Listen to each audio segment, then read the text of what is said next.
Study material है दिव्यांगजनों के लिए जो हमने आज तैयार किया गया है। 5 हिंदी में है और 5 अंग्रेजी में है। उसका हम विमोचन करवा रहे हैं और विमोचन करने के लिए डॉक्टर वीरेंद्र कुमार जी हमारे साथ मौजूद हैं।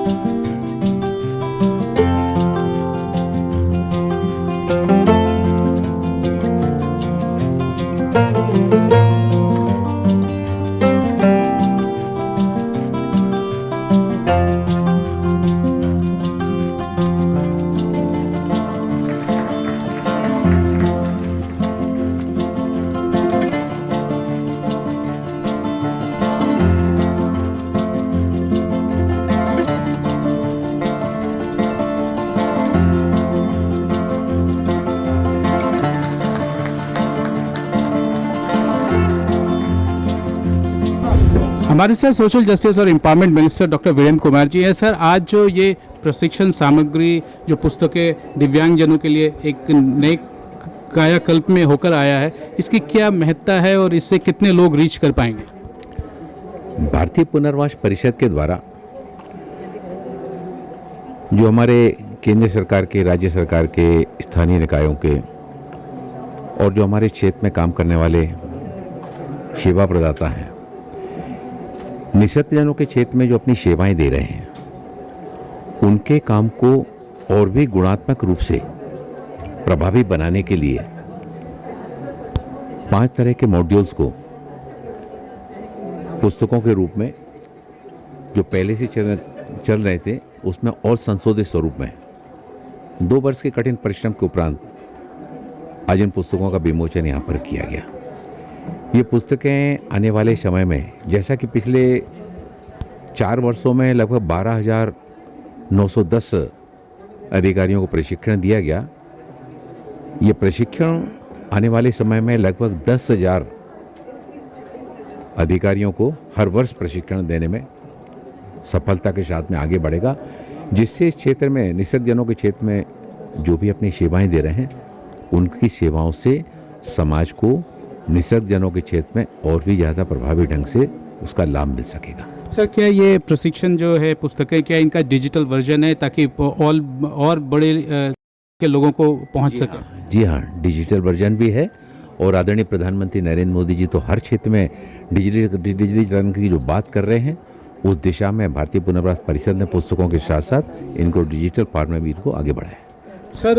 जो ग्वालियर में जो स्टेडियम बन रहा है दिव्यांगजनों के लिए, उसका प्रोग्रेशन कितना है, कहाँ तक पहुँचा है? क्योंकि अगला ओलंपिक बहुत पास है, क्योंकि अब अगला ओलंपिक के लिए अब 2.5 साल ही बचे।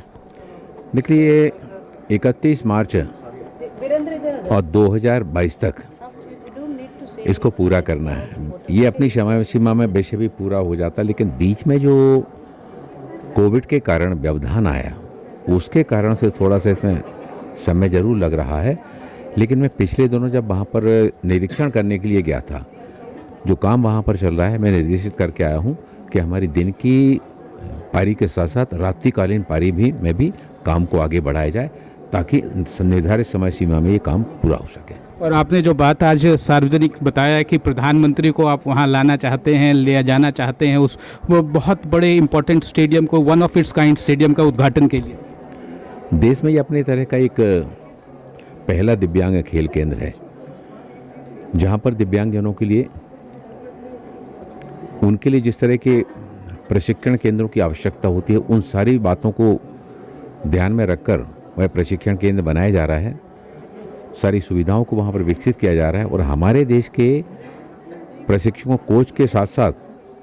आवश्यकता पड़ने पर विदेशी प्रशिक्षकों की भी सेवाएं वहाँ पर दी जाएंगी। हमने पिछले दिनों देखा कि पैरा ओलंपिक खेलों में हमारे देश के दिव्यांगजनों ने, जहाँ पिछली बार के पैरा ओलंपिक में हमारे देश के 19 खिलाड़ी गए थे, 4 मेडल जीत कर आए थे, लेकिन इस बार 54 खिलाड़ी गए और 19 मेडल जीत कर आए। जब इस तरह के प्रशिक्षण को बढ़ाया जाएगा तो आने वाले समय में हमारे देश के दिव्यांग खिलाड़ी और भी बड़ी मात्रा में न केवल मेडल जीत कर आएंगे, बल्कि देश का और समाज का नाम गौरवान्वित करने का काम उनके द्वारा किया जाएगा। और जो खेल के जो इस बार जो अवार्ड मिले हैं दिव्यांगजनों को, बहुत ज़्यादा अच्छा नंबर मिला है। खेल राष्ट्रीय खेल पुरस्कार जो इस बार अनाउंस हुआ है, दिव्यांगजनों के प्रति हमारे देश के प्रधानमंत्री आदरणीय नरेंद्र मोदी जी की संवेदनशीलता सर्वविदित है और उन्होंने हमेशा से जो है ना दिव्यांगजनों को उनको सशक्तिकरण करने की दिशा में खेलकूद मंत्रालय के द्वारा, हमारे मंत्रालय के द्वारा, शिक्षा विभाग के द्वारा भी सभी विभागों के द्वारा उनके सशक्तिकरण की बात कही है और सभी विभाग इसमें अपना योगदान दे रहे हैं। हमारे विभाग के द्वारा भी पैरा ओलंपिक के जो खिलाड़ी मेडल जीत के आए थे, जो स्वर्ण पदक जीत कर आए थे उनके लिए 10 लाख रुपया, जो रजत पदक जीत कर आए उनके लिए 8 लाख रुपया और जो कांस्य पदक जीत कर आए थे उनके लिए 5 लाख रुपये देने की शुरुआत इस वर्ष से हमारे यहाँ से मंत्रालय के द्वारा की गई है। With camera person Rajesh Tripathi, Pranab Prakhar reporting for vision television world.